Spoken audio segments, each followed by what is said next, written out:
Nous sommes pratiquement à un an de la fin du deuxième et dernier mandat, en principe, du président Patrice Talon. Jusque-là, aucun indice sur le dauphin du président. Et ceux qui voient un syndrome de troisième mandat, est-ce qu'ils exagèrent? Vous dites en principe. Moi, je vous dispense du bémol que vous posez. Il n'y a pas de en principe au Bénin. C'est 2 mandats, pas plus. La Constitution qui a été révisée en 2019, à un moment où l'Assemblée nationale était composée de députés entièrement acquis à la cause du président Talon. 100% de députés. C'est ce que vous avez appelé l'Assemblée monocolore. Après le boycott des législatives de 2019 par l'opposition, les 2 partis qui soutiennent le pouvoir se sont retrouvés à l'Assemblée. Ce sont ces partis, entièrement acquis à l'action du président Talon, qui ont conduit une révision sous la houlette du président Talon lui-même et dans laquelle, au lieu de lever le verrou de la limitation des mandats, on l'a plutôt corsé en disant qu'au Bénin, nul ne peut, de sa vie, effectuer plus de 2 mandats de président de la République. Mieux, on a ajouté que la révision qui est intervenue n'instaure ni une nouvelle République, ni une nouvelle Constitution, pour que le débat soit définitivement clos au Bénin. Donc, il n'y a pas de en principe. C'est le deuxième et le dernier mandat. À supposer même qu'il y ait une nouvelle constitution ou une nouvelle république.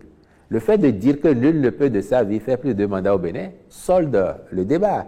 Donc pour nous, il n'y a pas de en principe.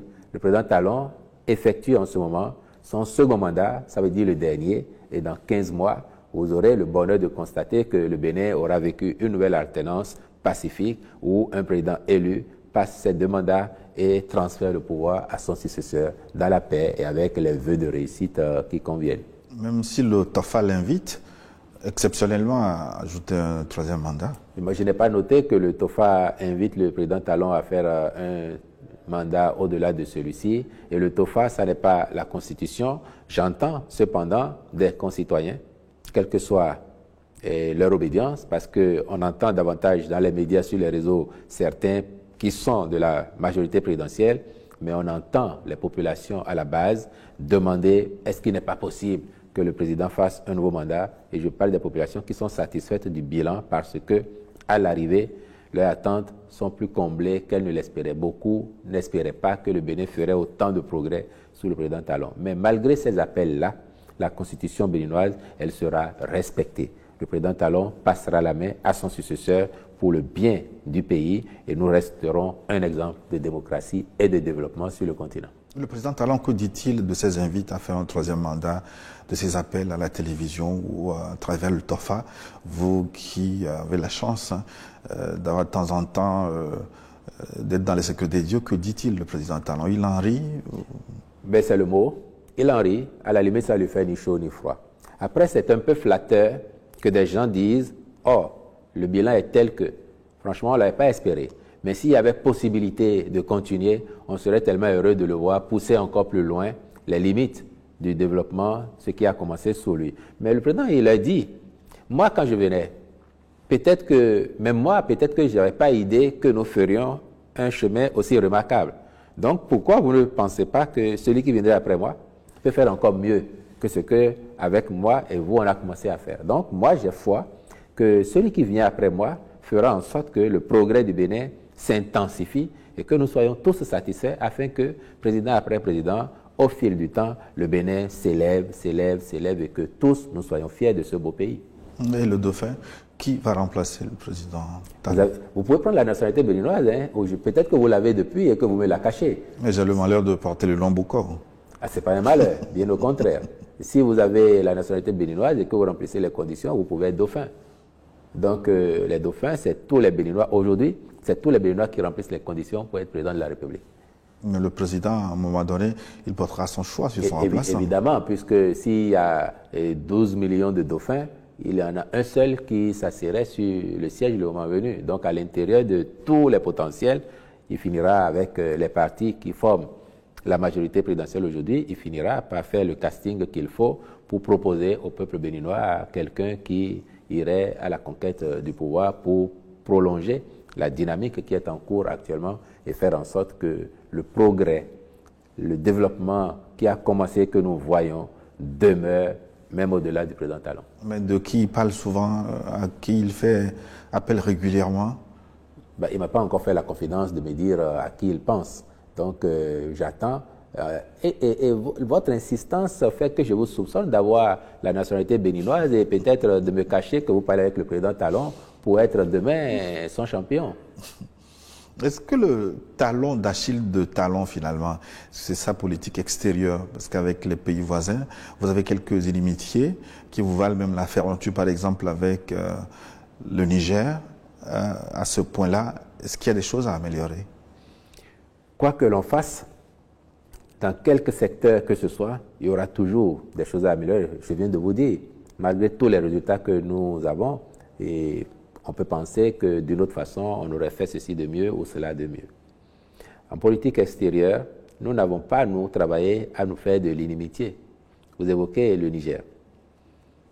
Votre pays, le mien, le Niger, hier, nous appartenions tous à une même organisation, au sein de laquelle il y a des règles. Nous avons appliqué les règles que l'organisation s'est données. Nous avons appliqué les sanctions qui ont été prononcées à l'aune des règles qui régissent cette organisation. Donc, c'est ce que nous avons fait. Nos frères du Niger n'ont pas compris cela. Pourtant, ça n'est pas nouveau. Avant le président Talon, au temps du président Boniaï, il y avait une situation pareille au Mali. Le Bénin a condamné et a exigé le retour à l'ordre constitutionnel. Bon, les temps ont évolué. Nos frères du Niger n'ont pas compris. Depuis, l'eau a coulé sous les ponts, puisque la CEDEAO, avec l'empressement, avec le plaidoyer du président Talon, a fini par lever les sanctions. Et qu'ils vous souviennent, quand elles ont été levées, nous avons été encore parmi les tout premiers, pour ne pas dire le tout premier, à acter la levée des sanctions. Nous avons ouvert la frontière de notre côté. Nous attendons que nos frères du Niger ouvrent enfin la frontière pour que les populations, qui sont les mêmes de part et d'autre de la frontière, recommencent à vivre en harmonie et en coexistence pacifique, comme c'était le cas. Le Niger vous reproche d'héberger sur votre sol des bases militaires par lesquelles se préparent des coups pour déstabiliser le régime de transition. Bon, je sais qu'eux-mêmes, ils n'y croient pas à la vérité. Eux-mêmes, ils n'y croient pas. Parce que ils ont donné des coordonnées GPS qui n'atterrissent même pas au Bénin. Monsieur Bouko, vous voyez, le Niger, avant cette situation de juillet 2023, abritait une base militaire française, avait une force américaine chez lui. Le Bénin n'a jamais trouvé que c'était une menace à sa souveraineté. Le Bénin n'a jamais indexé le Niger pour dire « mais pourquoi vous avez des Français chez vous qui ont une base, ça nous menace ?» On n'a jamais fait ça. Donc, à la limite, un pays fait son choix et assume. Mais nous avons fait le choix de ne pas avoir de base. On n'avait pas d'accord de défense avec la France, comme d'autres pays africains ont pu le faire. Nous avons des accords de coopération militaire avec la Russie, avec la France, avec les États-Unis, avec la Belgique et autres. Mais on n'a pas d'accord de défense qui ont amené des gens à faire des bases militaires chez nous. Par contre, dans le cadre de notre stratégie de lutte contre le terrorisme, qui nous est importée essentiellement du Burkina et du Niger, et vous comprenez pourquoi, quand la situation du Niger est intervenue, le Bénin était actif, parce que nous gérions déjà suffisamment la situation sur le flanc avec le Burkina, et nous craignons que si le Niger devrait également devenir un peu comme ce qui se passe ailleurs, ça nous pose davantage de problèmes. Nous voulions la stabilité de la sous-région.